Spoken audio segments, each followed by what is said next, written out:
कच्चे के डाकू आखिर क्या बला हैं? क्या ये मक्खन का बाल हैं जो ये किसी के काबू में नहीं आते हैं? और क्या हमारी इंतज़ामिया इतनी निकम्मी और कामचोर हैं कि उनसे ये कच्चे के डाकू ख़त्म नहीं कर सकते? इसके अलावा क्या कच्चे के डाकुओं को ख़त्म करने का कोई तरीका है?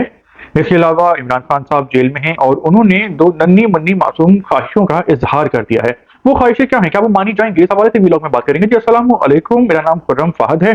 सबसे पहले बात करते हैं कच्चे के पक्के डाकुओं के बारे में जो कि बेकाबू हो चुके हैं और अगस्त के महीने में इन्होंने पुलिस पे तीसरा हमला किया है। इससे पहले बौंग और राजनपुर में हमला किया गया था। हालिया हमला पुलिस पे किया है रहीम यार खान में। पुलिस की 2 गाड़ियाँ थीं, बारिश हो रही थी, वो पानी में फँस गईं, बंद हो गईं और जो कच्चे के डाकू थे वो वहाँ पे मौजूद थे गन्ने के खेतों में, तो उन्होंने गोलियों की बारिश कर दी, रॉकेट लॉन्चर मारे और अभी तक 12 पुलिस वाले शहीद हो चुके हैं।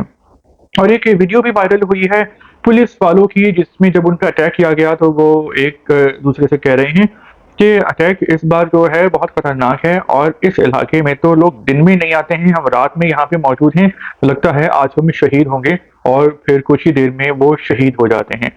तो ये सिलसिला जो है ये बढ़ता जा रहा है, ख़त्म नहीं हो रहा। पाकिस्तान में जो है वो बहुत सारे माफियाज़ बन गए हैं, चाहे वो कच्चे के डाकू हों, चाहे वो शुगर माफिया हो, चाहे वो वाटर माफिया हो, चाहे वो बिजली माफिया हो, चाहे वो लिबरल हों, चाहे वो मौलवी हों, हर कोई जो है वो एक माफिया बन गया है और हर कोई जो है वो रियासत के साथ बदमाशी करता है और अपनी बातें मनवा लेता है और रियासत के काबू से बाहर है और आईन और कानून पे अमल नहीं करता है।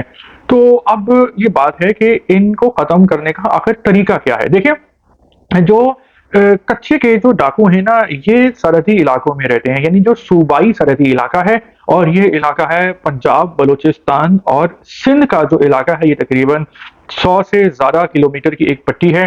तो जब होता ये है कि जब सिंध में इनसे ऑपरेशन किया जाता है, तो वो लोग बलूचिस्तान या पंजाब चले जाते हैं और जब पंजाब या बलूचिस्तान में इनके खिलाफ कार्रवाई करने की जाती है, तो ये दूसरे सूबों में चले जाते हैं और इस तरह ये हर बार चकमा दे देते हैं। तो इसका हल यही है कि जब इनके खिलाफ ऑपरेशन हो और ऑपरेशन को कामयाब करना हो, तो फिर एक कोऑर्डिनेशन हो सारे सूबों में और तीनों सूबों के जो पुलिस है, वो एक साथ इन पे अटैक करे और इनको छुपने ना दे, फरार ना होने दे और घेर के ख़त्म कर दे।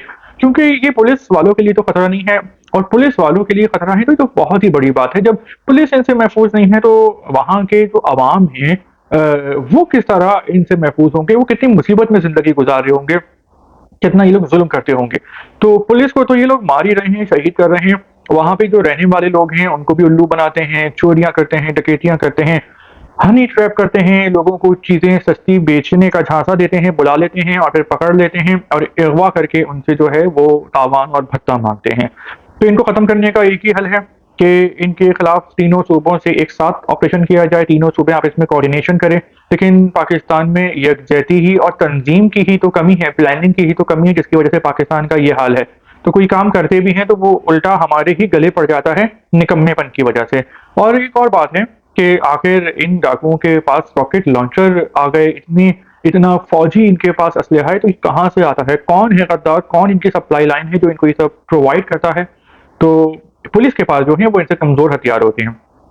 आपका क्या फीडबैक है इस हवाले से? जो दूसरा पॉइंट है वो खान साहब के बारे में है। इमरान खान साहब जेल में हैं, 5 अगस्त 2023 से 1 साल हो चुका है और खान साहब ने जो आखिरी जो दरख्वास्त की है वो 2 दरख्वास्तें थीं।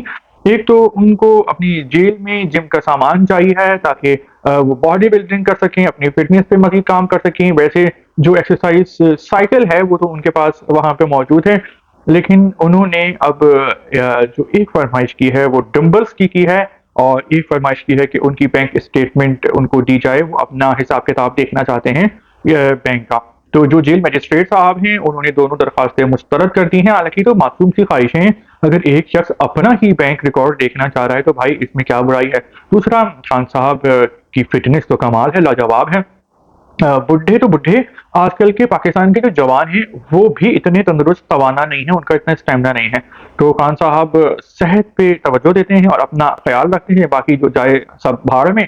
तो इमरान खान साहब की ये फ़रमाइश मुस्तरद हो गई है जो कि मिल जानी चाहिए। इस बारे में जेल हुकाम का ये कहना है कि जो जेल का कानून है, उसके मुताबिक किसी भी कैदी को डंबल्स वगैरह या ऐसा सामान नहीं देते जिससे वो अपना या दूसरे का नुकसान कर सके। तो भाई खान साहब अपना क्यों नुकसान करेंगे? वो तो हेल्थ कॉन्शियस हैं, फिटनेस फ्रीक हैं, तो वो तो अपनी सेहत के लिए ये सब कुछ मँगवा रहे हैं और ना ही वो दोबारा किसी पे हमला करेंगे जेल में, क्योंकि उन्होंने अभी जेल से बाहर आना है और वो दोबारा वज़ीर-ए-आज़म बनना चाहते हैं, जो कि फैज़ हमीद साहब की गिरफ्तारी के बाद काफ़ी मुश्किल हो गया है। तो आपका क्या ख़्याल है? इमरान साहब की ये जो ख़्वाहिशात हैं, इनको पूरा करना चाहिए था या मुस्तरद करके ठीक किया है? मेरा तो ख़्याल है कि उनको एक्सरसाइज़ करने दी जानी चाहिए, बल्कि जेल में जितने भी कैदी हैं, उनको हेल्दी एक्टिविटीज़ करने का मौका देना चाहिए, लिखने, पढ़ने का, एटिकेट सीखने का, अदब-आदाब और अच्छा इंसान बनने का एक हेल्दी माहौल होना चाहिए जेल में। तो खान साहब अगर दोबारा से हुकूमत में आते हैं, तो उनको चाहिए कि पाकिस्तान की तमाम जेलों में एक हेल्दी माहौल बनाएँ और वहाँ पे सब लोगों को वर्जिश करने की भी आसानी हो, आज़ादी हो। आपका क्या फीडबैक है? आप अपनी राय का इज़हार ज़रूर कीजिएगा।